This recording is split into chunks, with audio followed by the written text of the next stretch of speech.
On this week's episode, we bring up our Extreme Rules predictions, our reactions to Raw's opening segment, Evolution getting a new member, top 10 favorite wrestling video games, and a lot more on this edition of Byte That.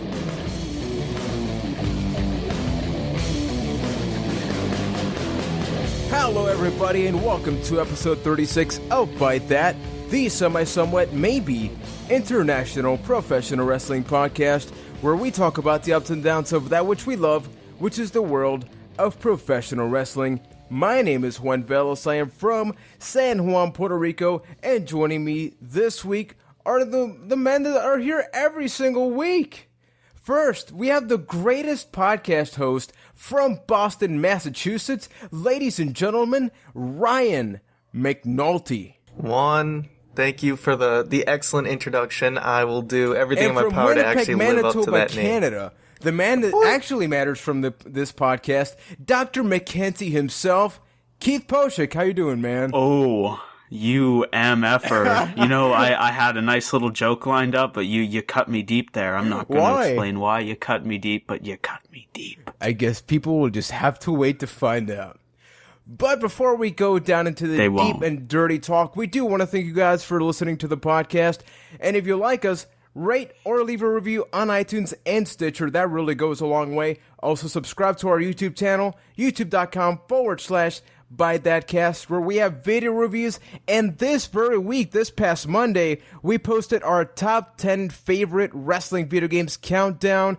It is great. It goes down all of our favorite wrestling video games from our youth, from our current time. Check that out. And the weekly fillers are available every single Saturday. It's the show where Ryan talks about everything we weren't able to cover on the podcast. And for everything else, follow us on Twitter at ByteThatCast. Now, we are just 1 week away from Extreme Rules, the very first non-big WWE pay-per-view available on the WWE Network.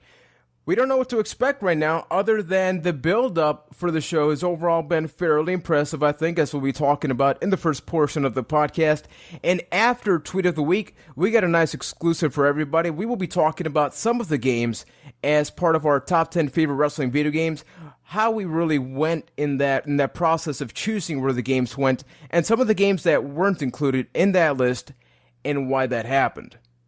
The first thing that I want to get to here is the feud between Bray Wyatt and John Cena. They will be facing each other at Extreme Rules in a steel cage match.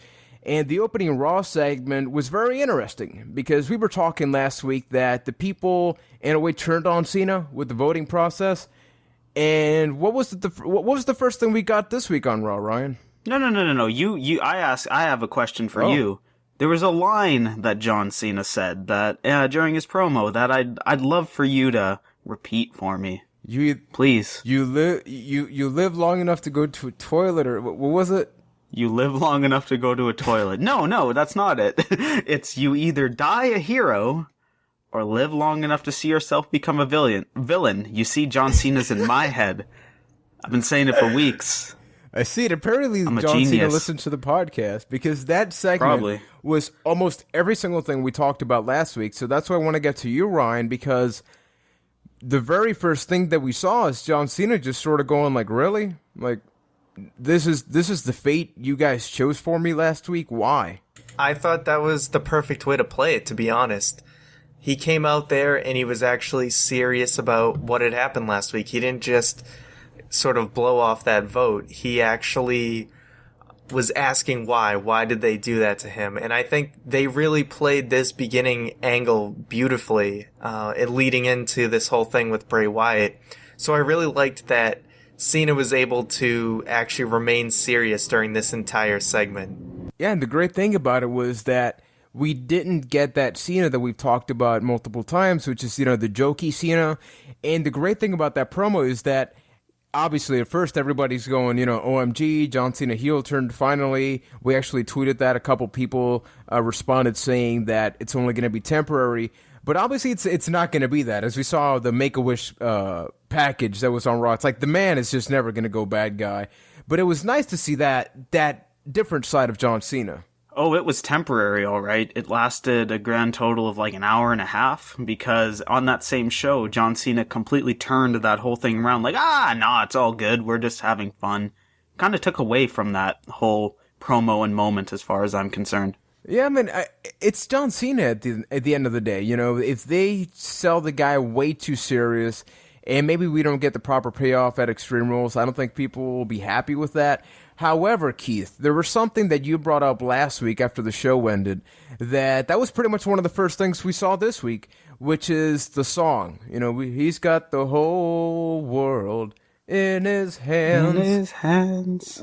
What's your take on that song? And then after that, what is your reaction after seeing the way it was portrayed on this version of Raw? Yeah, going into Raw, I was starting to wonder if, like, it was getting tiring. If it was going to become one of those things that the WWE finds that works, and then they're just going to beat our skulls with it over and over and over until we're sick of it. But as proven on Raw, the execution of it is better than ever. Well, I think what worked is that they were able to add this new twist to it with the whole children's choir thing, and then they put the masks on at the end. Because at first, when the children's choir was doing it, I mean, I was watching this with Juan, and we were saying how the kids were so good at singing that it wasn't really creepy that they were singing it. You know, it didn't sound just like a little girl, you know, like those horror movies with a little girl singing a song. They sounded like they were way too good at it. Like the whole effect.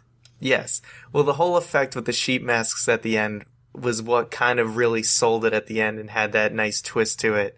So I thought this was really well done, and it was a way to play off of that song without just having it as a crutch for a crowd reaction. Yeah, and the best thing about that is that it progressed, because at first you saw people hating it on social media. Even we were sort of like, really? Like, this is not how you build up the guy.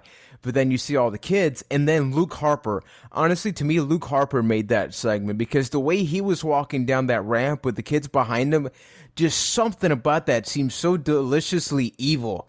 I was just looking at him, it's like, those are the type of moments where you go, even though I know this is all bull, you know, it's wrestling, it's just like, oh man, just a great character. I can pinpoint exactly what it is. It's those dead eyes of Luke Harper that he just like stares into the abyss with. That's what makes him so good. And would you say you're satisfied with how they did it this time? Because obviously it still ran a little long, because then it was like he's got, you know, the monster, then Sonation. So they did the song multiple times. But did you mind how they did it this week then? No, it was great as far as I'm concerned. They did do it a couple times over and over, but every single time they did it, it had meaning. Like with the whole Itty Bitty Babies, he was talking about the choir, then he went to the whole C Nation.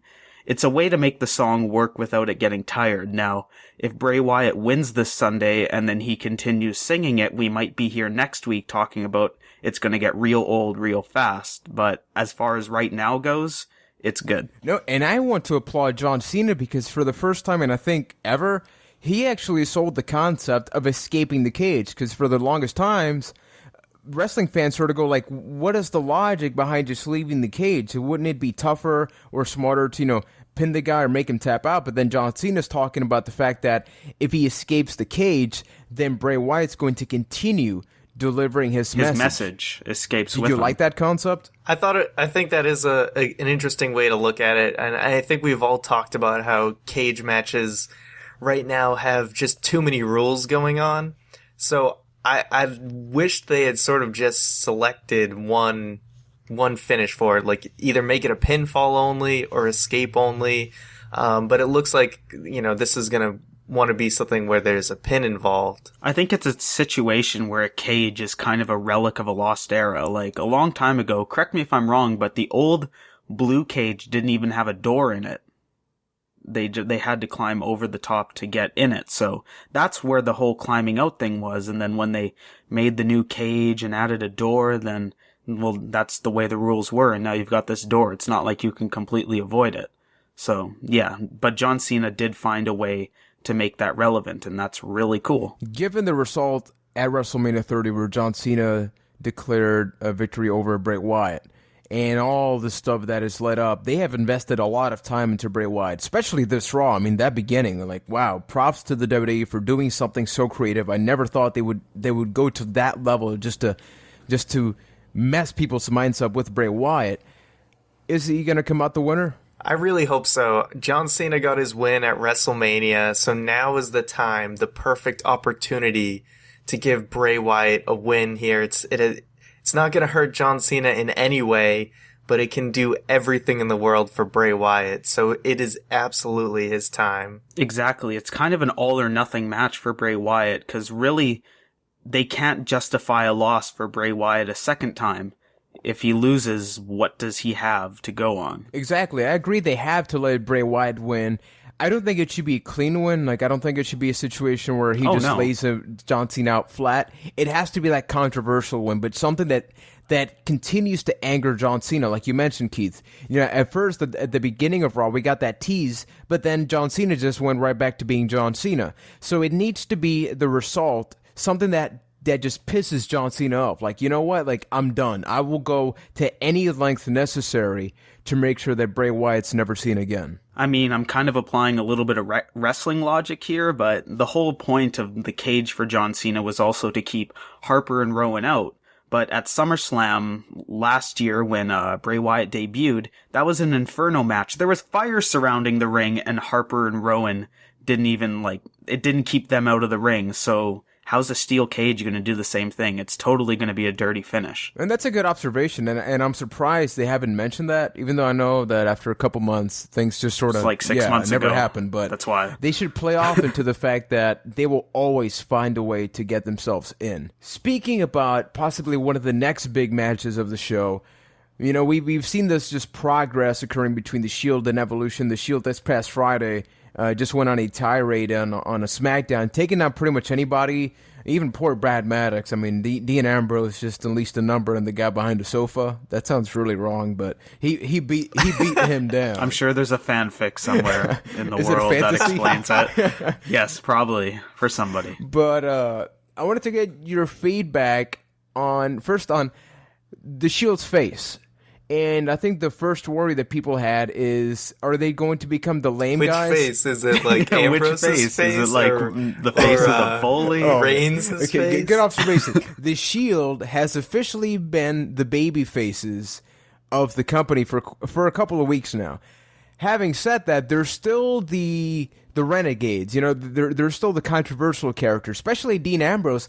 I'll laugh because I'll go first in saying that this face turn has benefited them for the most. I think we've seen way more character development, especially in Ambrose, when he's not even talking on the mic. We were talking about that during Raw, right, Ryan? Like, what's your take on the Shield being face up to this point? I really like what they've done because they haven't all of a sudden become these smiling good guys that's, you know, kissing babies and shaking everyone's hand.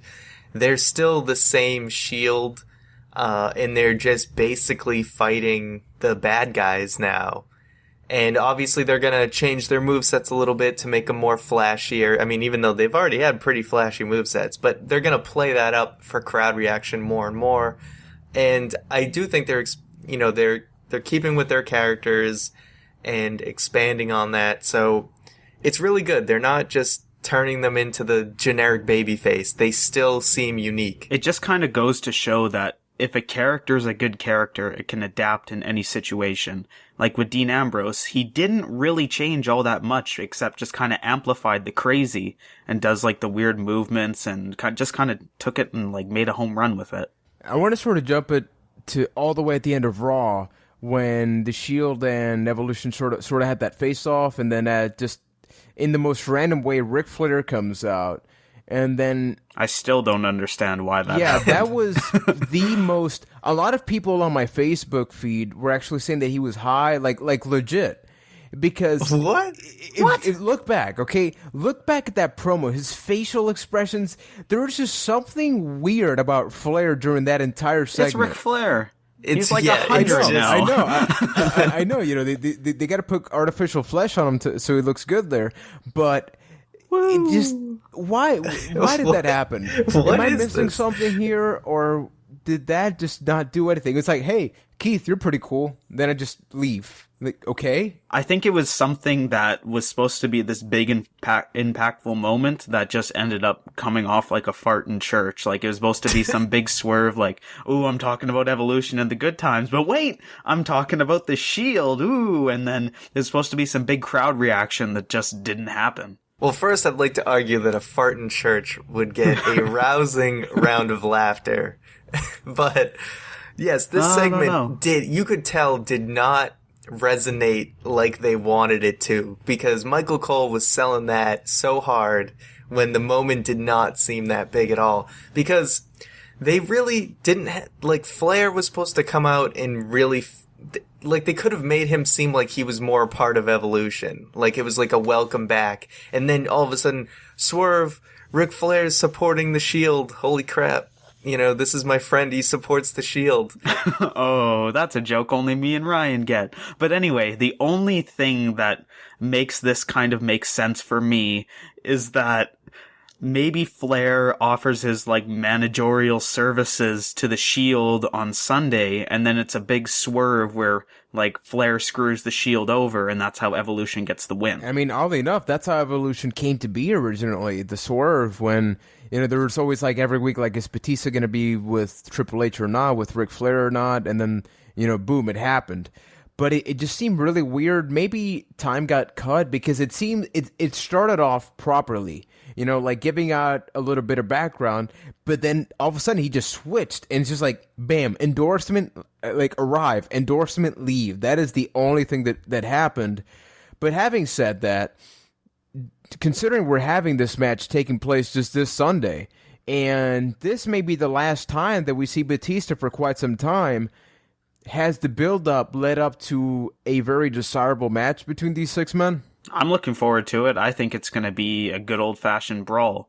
But if you noticed, even this week, Batista's been kind of taking a back seat in everything, where Orton's getting into that more spotlight with Triple H. So, yeah, this probably is going to be the last time we see Batista for a while. So goodbye, Batista. Yeah, so I don't know if we're gonna get that swerve you were talking about with Ric Flair, because there really isn't time anytime soon to do a rematch. So you really got to give it to the Shield here.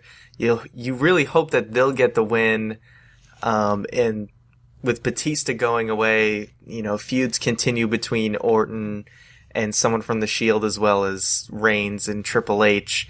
But will Triple H actually lose 2 pay-per-views in a row? That's the money-making question right there. And that could be where Ric Flair comes in the situation. Now, my question is, would there be a guy on the roster that could take Batista's place if this feud is going to go forward? Because, I mean, Evolution is all about, like, the past, the present, and the future. So who fills that future role for Evolution? I think Evolution sort of, not in the first phase of the Four Horsemen, but in the second one, where it's like, it's just never quite as strong, you know?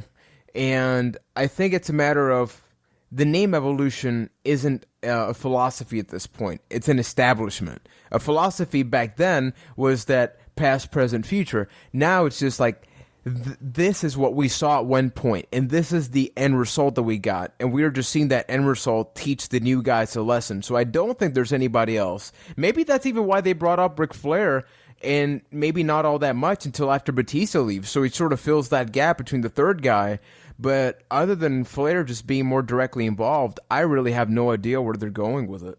And I was just going to say Yoshitatsu. Oh, good joke. Well, JTG, but man. on a serious note, think about the whole slogan of Evolution now. You either, like, adapt or you perish. If Batista gets hurt, well, then Evolution's going to have to adapt. So maybe they've been playing into this over the past couple of weeks, subtly. Well, I think the bigger question here is Evolution going to be the main heel stable for months to come, or is it just a way to get the Shield over even more?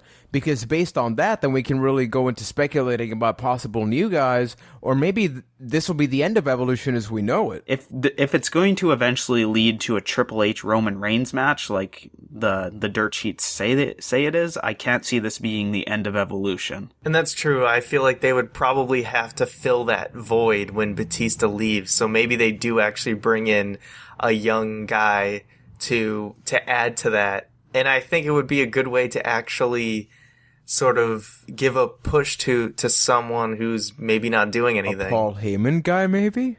Huh? Or what if they believe that they can beat the Shield? No. But being honest, I think that if you were to include somehow Cesaro and Paul Heyman, this is very, very unlikely. This is like 3 tinfoil hats being put on right now. But if you were to add Paul Heyman and Cesaro, Triple H could completely, it's best for business, a guy that ended the streak. You could justify this so easily, while at the same time, you keep Cesaro being hated, because I understand completely why they turned Cesaro heel, even though people were cheering for him. And it's because if you turn the guy face, where do you put him right now? So by putting him there, maybe you're slowly developing the guy, much like Evolution did with Randy and Batista, while at the same time still exposing him. Would you buy Cesaro into Evolution?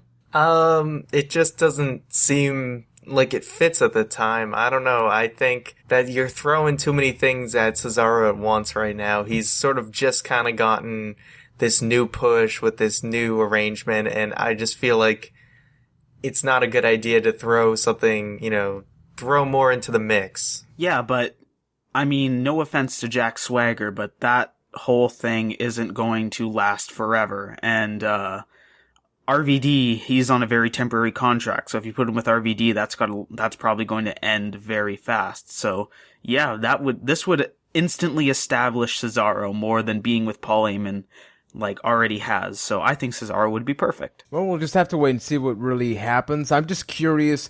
Once again, I don't really care who wins in this 6-man tag. I think it's a matter of who gets pinned.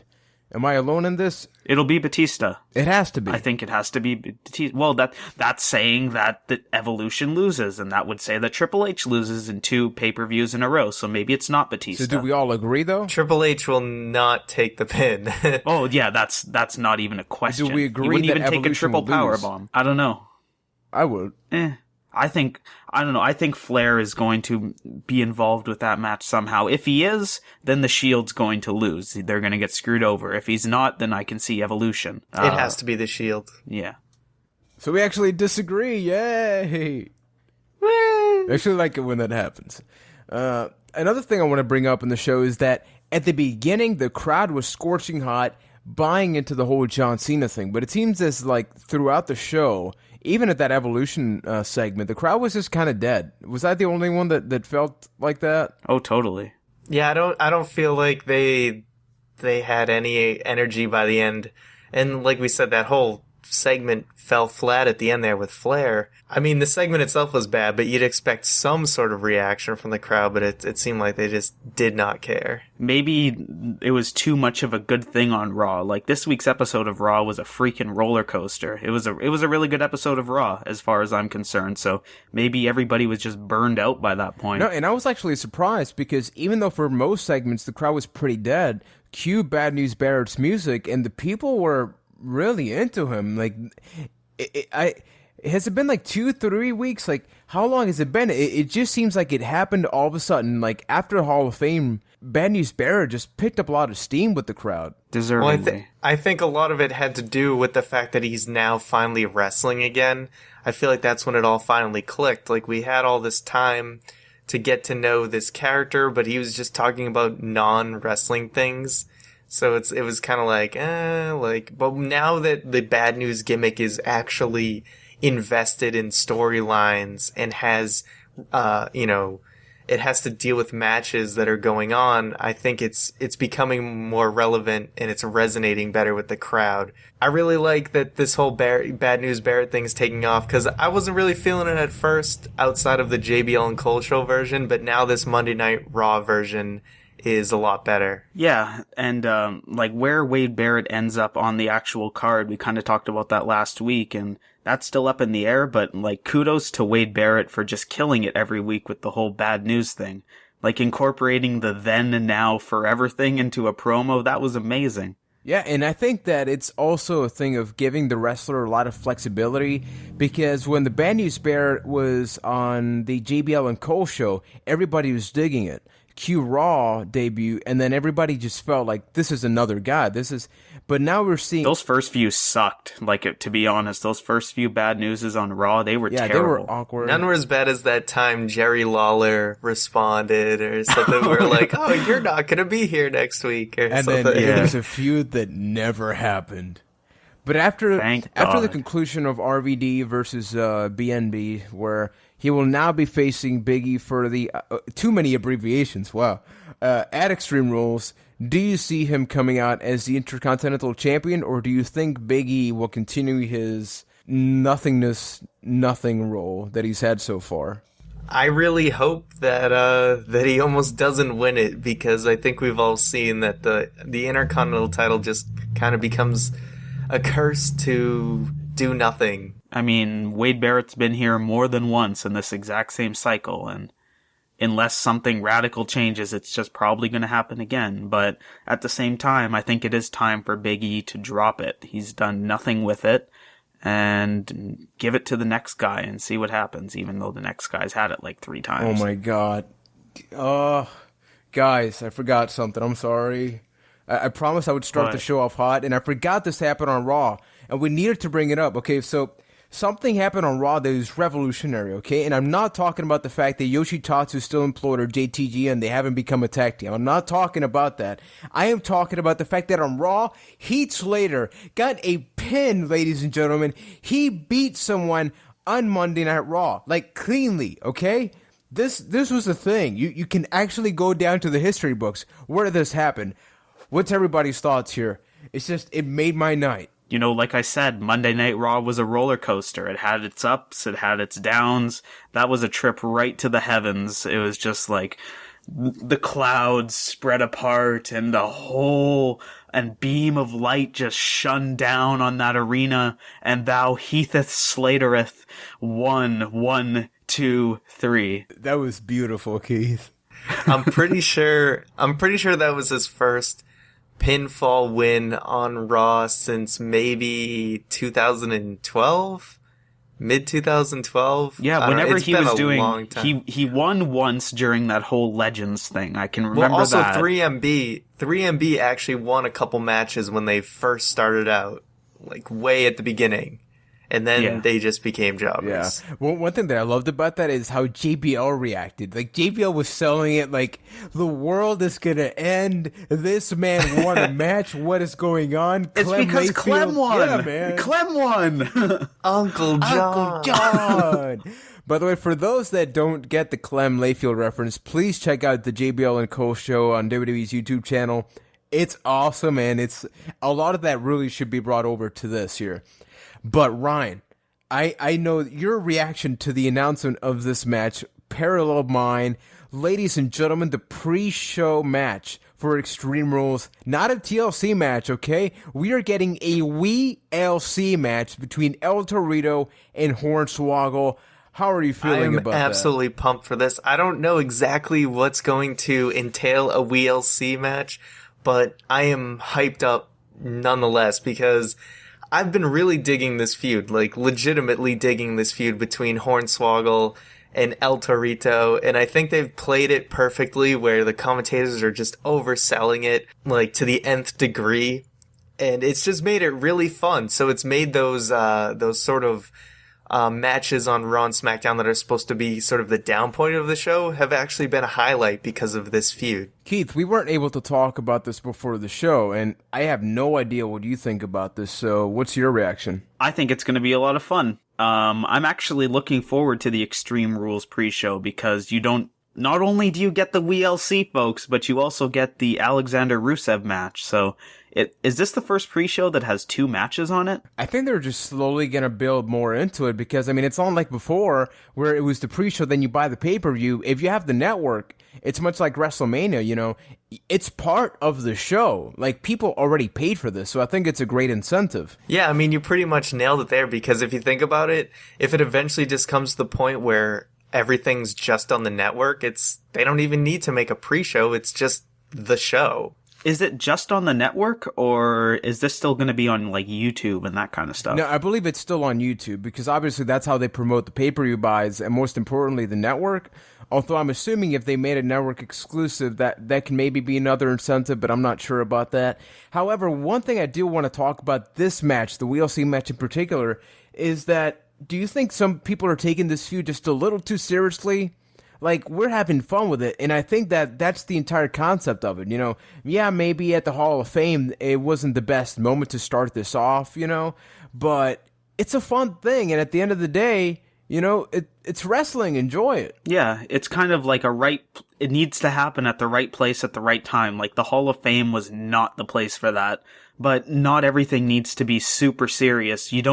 Not everybody on the roster needs to be a Bray Wyatt family, or the Shield, or somebody like that. You can just have a fun little feud that just sit back and enjoy it. That's why Santino's been around for so long. Yeah, exactly. And it's nice that we can have these fun matches, because even things in the Attitude Era, they had those like sillier matches. So it's nice to get that every once in a while, and especially to not have every single match be such this serious thing. You gotta have things that are a little more lighthearted.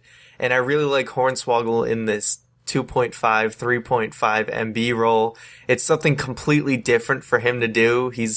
He doesn't usually play the heel. What was the last time he was a heel? When he was with Finley, when Finley was a Little Bastard. When his name was Little Bastard, that's when. So this is nice that he doesn't have to be the leprechaun, and he can actually play into this 3MB thing, because it's actually really refreshing to see him do that, and it looks like he's having more fun than he's had in a long time. So I'm happy for these guys to be able to do this match. Exactly. So we're seeing a lot of great matches and build up for Extreme Rules, because I think that we were all worried that after WrestleMania 30 with the whole network thing, it was just going to go down, because I remember you saying this, Keith, that, now people paid for the network, so they can throw out a crappy pay-per-view. Guess what? You already paid for it.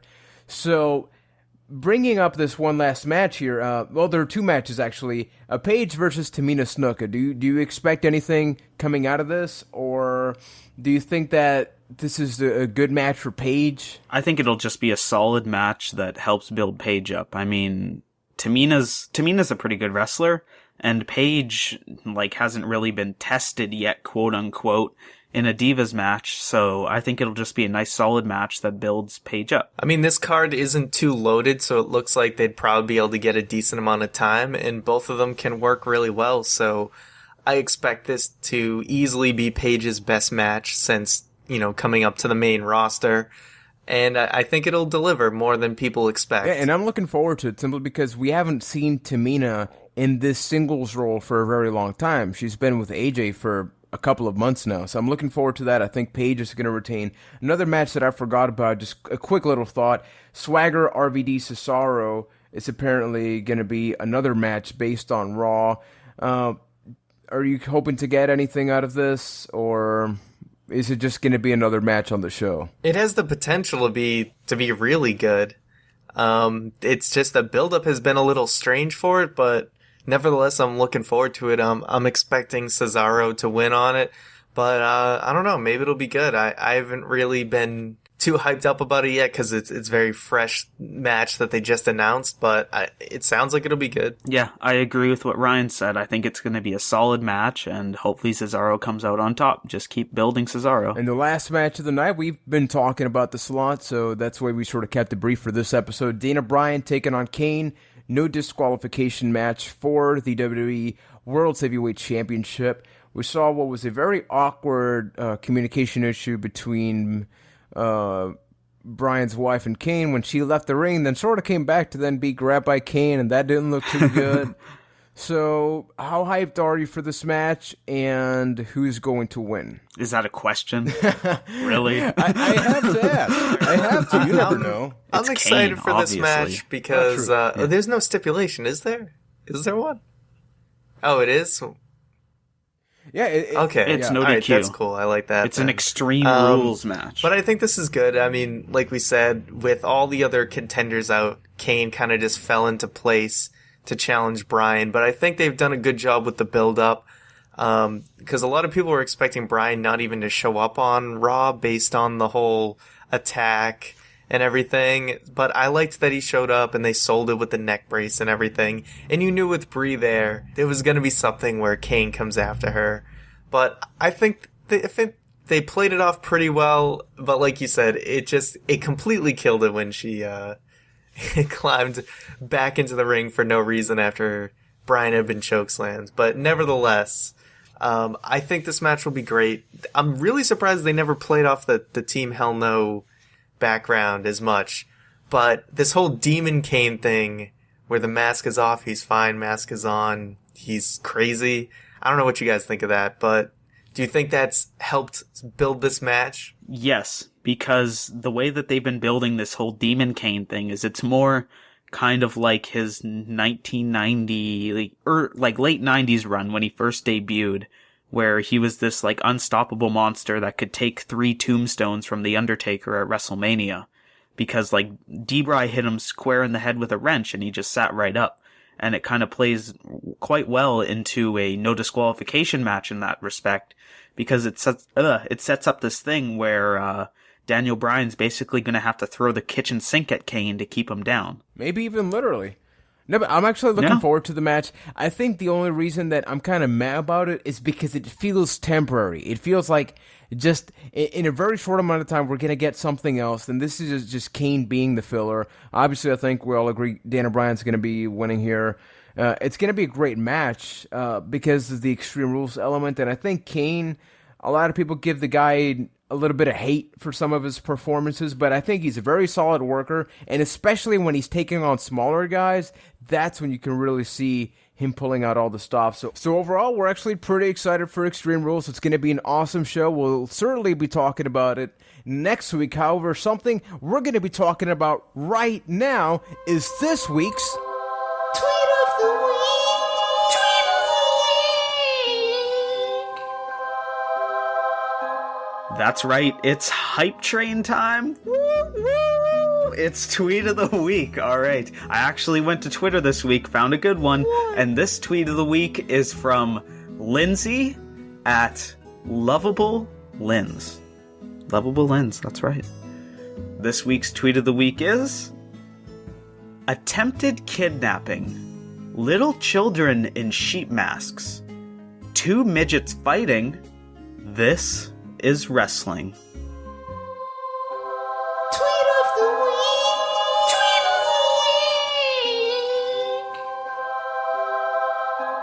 And thank you, Keith, for that somewhat maybe beautiful Tweet of the Week. Remember, folks, you can follow us on Twitter at ByteThatCast. And if Keith is browsing the tubes, you know, he's poured the Drano, they are unclogged, and he finds something that just makes him chuckle. Maybe it'll be next week's Tweet of the Week. So having said that, we actually do want to take you to a special portion of the show where we're going to be talking about some of our favorite games that made the top 10 favorite wrestling video games countdown, available on youtube.com/ByteThatCast. And if you haven't watched it, hey, why not pause for a second? Although if you're driving, please, pull up to the side, watch the video, then continue driving forward. But check that out. Certainly, it's pretty awesome. It's about a 14-minute show where we talk about some of our games that... And welcome back if you just watched the video, by the way. Did you crash? If not, good. Okay, good. Yeah, if I see any cars on the side of the road when I'm driving tomorrow, I'm going to assume that they're all just watching the top 10 wrestling video games video. That's logical, if I've ever heard it. No, nothing better, man. Exactly. So yeah, we did this top 10 because a good portion of the reason we know each other is because of wrestling video games. We actually meet each other through a WWF chat room. WWF, okay? It was WWE for like 2 years, and they had still not changed on it. Yahoo. Yeah, on Yahoo. That doesn't even exist for like 6 years now. That old. And we watched a No Mercy stream, and that is where our friendship began in 2004. And ever since that, we've pretty much been playing a lot of games, as much as all you guys have listened to the show. So developing this list wasn't all that easy because, do you go by mechanics? Do you go by what's your favorite game? Which one have you played the most? We sort of determined it based on a combination of all this. The games that we've played a lot, the games that were different. It was a refreshing thing. And I wanted to sort of get your guys as a... Do you agree that do you think we did a good job of balancing out this top 10? I think we did a great job. Go us. No, and it was actually a pretty tough process because for those that that watched or haven't watched the video, the production behind it was that Keith captured all of the footage. So Keith spent a couple hours playing some of these games, which was nice because a lot of times we'll be talking about some games. Because I did all the work. Yeah, hey, you did partial work, mister. But you get to relive some of those games. Yeah, Ryan spoke. But a lot of times you love a game, but then you sit back and play it again, and it's not that good anymore. So we got that refresh that we maybe needed in order to make this list. So how was your experience with that? Were you surprised at some of the games that you maybe enjoyed as much, or maybe you loved and you now hate it? How was that process? For some of them, it was definitely eye-opening for different reasons, like the things that... Here's an example. During SmackDown 2, there was a moment where I went into the story mode and then went through it and realized, oh wait, you have to go through every single match and skipped it. When I was a kid, I went through like 30, 40 seasons on that thing, and I must have done all of that, and I stopped and asked myself, why the hell did I do that as a kid? Just couldn't figure it out. But then there's like the little things that you don't remember and like how awesome they are. Like No Mercy is a good example of that. I forgot just how solid the gameplay in No Mercy was. Exactly, and let's actually talk about No Mercy. There's been a lot of controversy. Before the show, we actually posted it on Squared Circle, which you can check out. We'll post a link on the comment section below. And it's not our number one game. You got to watch the video to find out what that was, even though we'll probably be talking about that anyway here. But No Mercy, although a great game, it wasn't our number one. But people still played, people still love it. There's like an entire modding community. So if you played on emulators, you can switch things. And Ryan, I want to get your thoughts. Why is it that No Mercy is such a beloved game? Because people love it as much now, almost as much as they did back then. I think a lot of it had to do with just the nostalgia is a powerful thing, but when we actually played it, I think a lot of it had to do with it had a large roster with, you know, all these guys have 4 costumes. You can customize all of them. You could even you could completely change a character into something entirely different if you wanted to. So just to have that freedom of customizing superstars, which really hadn't been seen aside from the WCW NWO games. And then also, yeah, the gameplay is just really solid. And I liked, they had these fun backstage areas, you know, they had the pool, like one with a pool table, then they had a boiler room, and it was just overall a really fun game to play. And it was, you know, all of us were kids when the N64 came out. That was like the prime of our childhood. So for a lot of people our age who grew up with it, that's like the nostalgic game for us. Plus, not only that, the thing that, like, No Mercy did things that games haven't really done since. Like, my favorite part about No Mercy is the story mode. How there was all these different titles that you could go for, and then every single title had all these branching storylines, so there was a ton to play over and over and over there. The only thing I'll say, though, is even back then, those Titantrons look like garbage, and they still look like garbage. No, but I agree completely, and I think part of that is because obviously there weren't any voiceovers, so they can maybe be a lot more flexible, you know, because they could just write out a bunch of different scenarios, and I sort of miss that. And at the same time, No Mercy sort of captured the best thing out of the games that came before. You know, I am, of course, talking about WCW NWO Revenge, a World Tour, WrestleMania 2000, just the best things about all these games, and it just packaged into one. Like, one game didn't have running grapples, this one does. Oddly enough, it didn't have complete entrances, which WrestleMania 2000 had, but it was great just how many moves there were. It was the game that featured anything that you would want to have as a wrestling fan. And another game that's actually on this list too is very much a spawn or a child of No Mercy. We are, of course, talking about WrestleMania 19, which, after doing some research, isn't really in that many top 10 wrestling video games. What do you guys think that is? Well, before Day of Reckoning, there was WrestleMania 19, but I think WrestleMania 19 is one of those games that it's kind of like a sleeper as far as like many lists and like wrestling fans' thoughts go, because maybe not a lot of people had a GameCube or whatever the reason may be.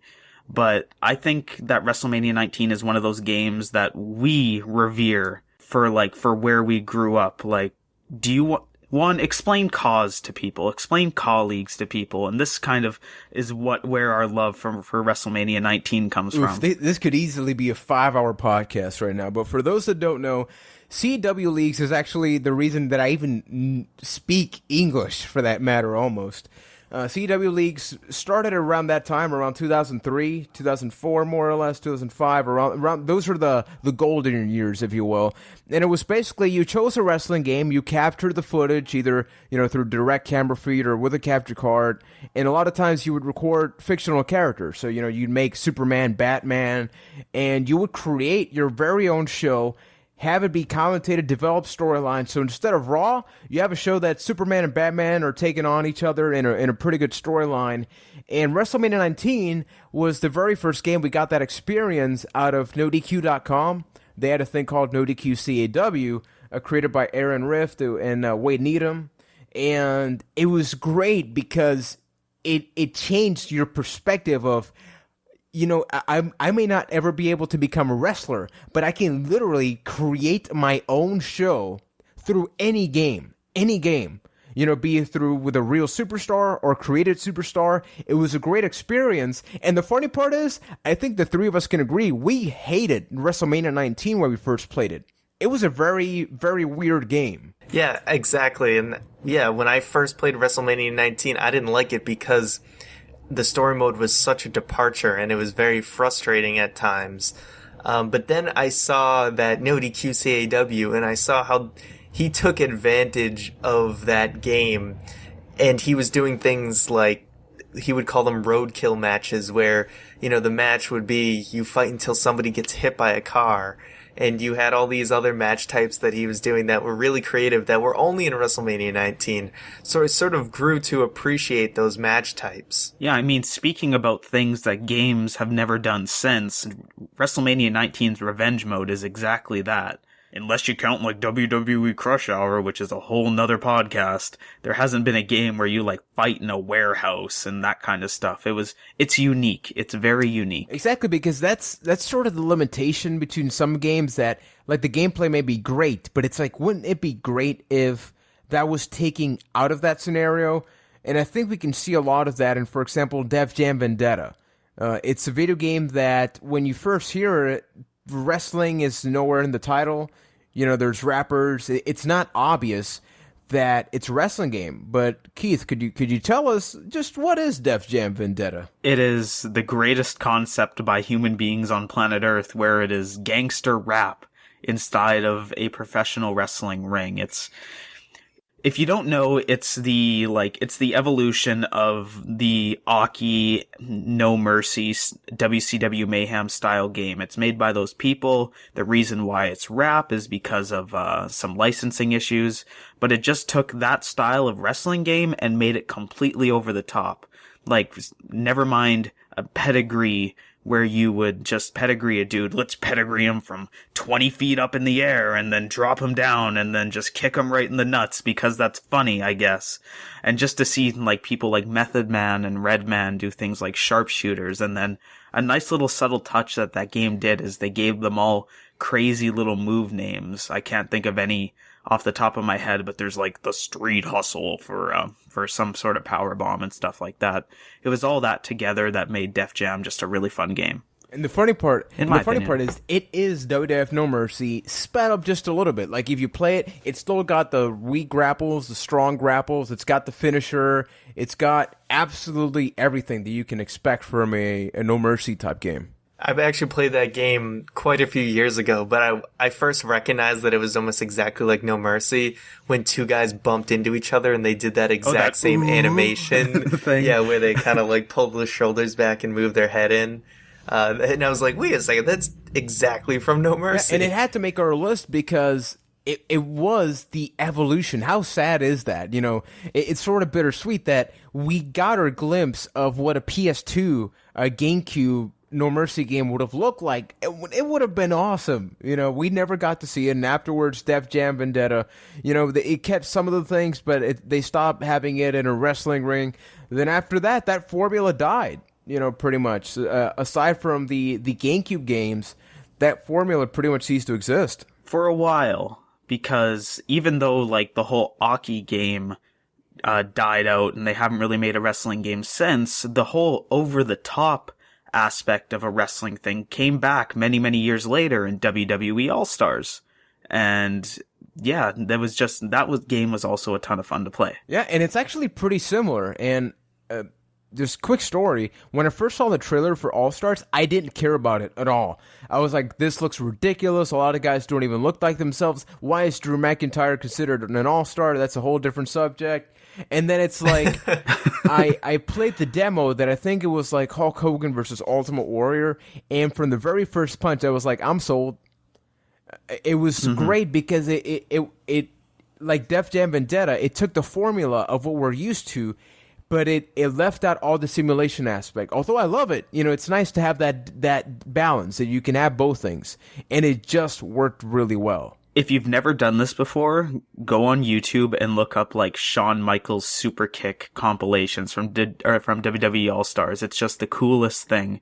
It just took all this over-the-top radical gameplay and made it was almost like a mix between a wrestling fighting game and a wrestling game. Yeah, exactly. And also an awesome thing you can do with Andre the Giant. He does this move where he stomps on the ground and the guy will sort of just hit the ground and fly up in the air, and then you can kick him, and you will literally kick him all the way to the outside of the ring. It's awesome. Mm-hmm. And I think a super underrated thing in All-Stars is their story mode, how you had those three events. I think it was like The Undertaker, Randy Orton, and somebody else. And then like every couple of matches, they would cut this ridiculous promo that they just took so much care into. Like, I think in one of the Paul Bear ones, he actually moves the microphone from hand to hand when he's like, "Oh, you want to fight my Undertaker?" and that kind of stuff. Yeah, that game, honestly, if it had just had the same amount of match-type variety as the regular WWE games, it would probably be one of the greatest, if not the greatest, wrestling game. An interesting tidbit is that a lot of people may not realize, but it may seem familiar, and that's because the TNA wrestling game became this game. The TNA wrestling game was pretty bare bones, and it didn't make this list, although one thing that it had that it almost still beats a lot of SmackDown games is the motion capture. It was flawless because they used a lot of TNA talent, so you would see these very fluid suplexes and all that, and it was because it was actual wrestlers performing them, and good wrestlers. There's obviously always a difference with the motion capture process. And they had the whole 60 frames per second exactly, thing, so right? it was like buttery smooth, it looked great, and they got all these moves from TNA's game and just put it here. So it's kind of funny because a large arsenal of moves from that game are just straight ports. They just added those over-the-top finishers. Now we got to talk about this, and that is our number one favorite wrestling video game. It is WWE SmackDown vs. Raw 2006. Now right off the bat, we do want to admit, it's not an obvious choice. A lot of people were like, why isn't it No Mercy or Fire Pro Wrestling? These games that tend to be the number one. But, Ryan, could you sort of explain the primary reason why this is our number one game? It's definitely our number one game because this was really the game that gave us the opportunity to actually play against each other or with each other. Because as you had heard the story before, how we're all from different places, as we announce at the beginning of every show. So I literally bought a PlayStation 2 to play this game with these two guys and, a few other people. So, that was my selling point for a PS2 back then. And, the game delivered. Obviously, there was some weird quirks with the online. Like, you could both go into main event match lobby 10 and you wouldn't be able to find each other. You'd be in like 20. But we figured it out. We figured out all the weird quirks of it, and we were able to have a lot of fun times with it. And not only that, but 06 was such a complete package. You had the online mode, you had the things like create a belt that you could go do, you had create an entrance, create a superstar, it had the story mode where it was like different stories for Raw and SmackDown, you had the GM mode, which was kind of like what the Madden games were doing at the time with the franchise mode, and it was just really solid gameplay. It was, there was a game in between the two, but it felt like a natural step from Here Comes the Pain all the way to 06, because the original SVR was kind of bleh, in complete honesty, but it was just a nice adaptation of that. Yeah, and like you mentioned, all the tools there worked. Like, there were a lot of glitches in the game, but guess what? A lot of those glitches are the reason we even played the game. Like, we figured out ways to escape the arena, so you could walk around the crowd. There was a way that even though you weren't meant to, you could stack tables, and you could stack like 4 tables on top of each other. And if you figured out a way, you could actually suplex somebody or powerbomb somebody through all of them. So that also led to a lot more CW leagues, which, by the way, you can actually check out some of that NoDQ stuff by going to, just look up NoDQ CW on YouTube, just to get that general idea of what CW leagues were like. But it also spawned the birth of Spotfest videos, which was people just having fun, doing crazy spots. If you look at our top 10 video, there's one point where like there's like a released German suplex off of Hell in a Cell, and it's like perfect how it just, it goes down. And you don't think about that stuff because you're used to using the grapple move that's made to be made in the corner. But then when you figure out all these things that are behind the scenes that you can exploit, it just made it a great game. The Creator Wrestler mode was phenomenal.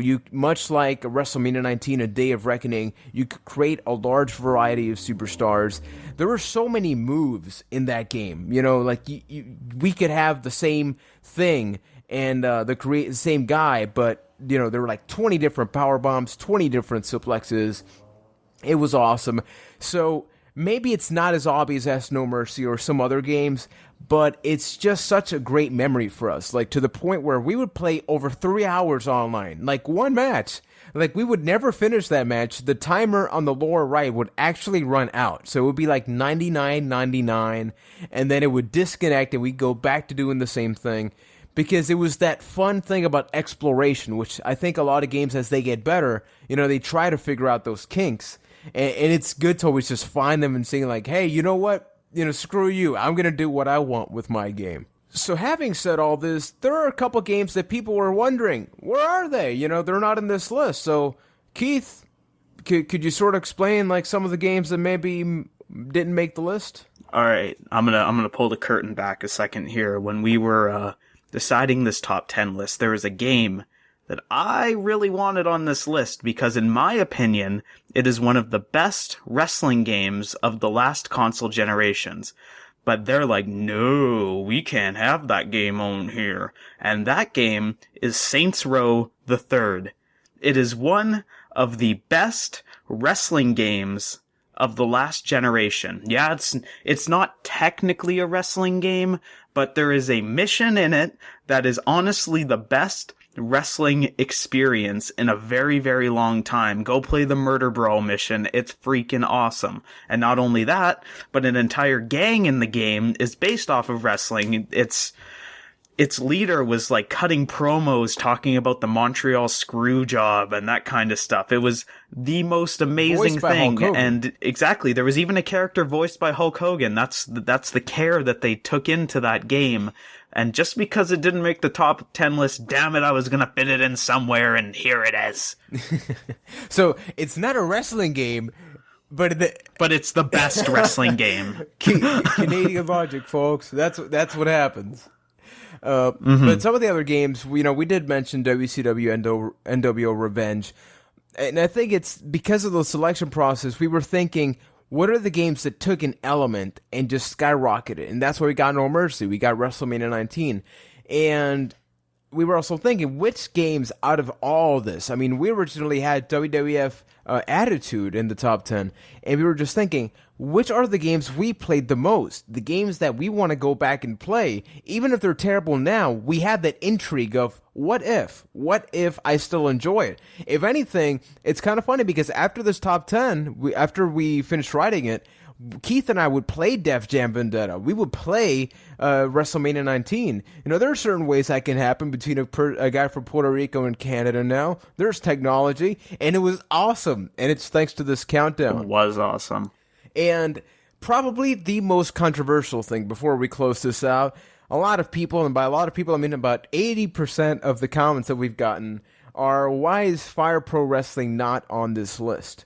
The reason for that is because, honestly, we didn't play it all that much, and we weren't going to put a game on the list just to sort of like satisfy people, like, hey, it's in the list, if we don't really believe it. Yeah, we had a lot of conversations about that, but it came down to, this is our top 10 wrestling video games. If we never really spent time with a game for whatever reason, it's not really one of our favorites. Now, does that mean that we're going to go back and maybe, take a look at Fire Pro Wrestling? Well, maybe. You'll just have to see. But it just didn't seem right to have it on the list if we didn't have any feelings for it. Yeah, we tried to specifically say our top 10 favorite wrestling games. We weren't trying to say these are the top 10 best wrestling games out there. So we were just kind of giving people, our perspective and our experience. So that has been it for our very special edition of Byte That's Podcast. This is our very first top 10 countdown related to wrestling video games. So if you guys think that we should keep doing something like this, let us know. Send us a tweet at ByteThatCast. We tweet during Raw and other wrestling events. Check out the video if you haven't on our YouTube channel, youtube.com/ByteThatCast, where we also have the weekly filler, which is posted every Saturday. The show where Ryan talks about all the top wrestling headlines that we weren't able to cover in the podcast. The podcast there is posted every Thursday. Remember, on iTunes and Stitcher, this very podcast is available every single Wednesday. And if you like the podcast, leave a comment or review on iTunes or Stitcher. That goes a really long way. You can also check us out on Facebook /ByteThatCast. So for Ryan and Keith, I'm Juan. We certainly hope you enjoy Extreme Rules, enjoy some wrestling video games, and hey, let us know if you played a game that you play now and it's like, it wasn't nearly as good as I thought it was. So until next time, take care, everybody.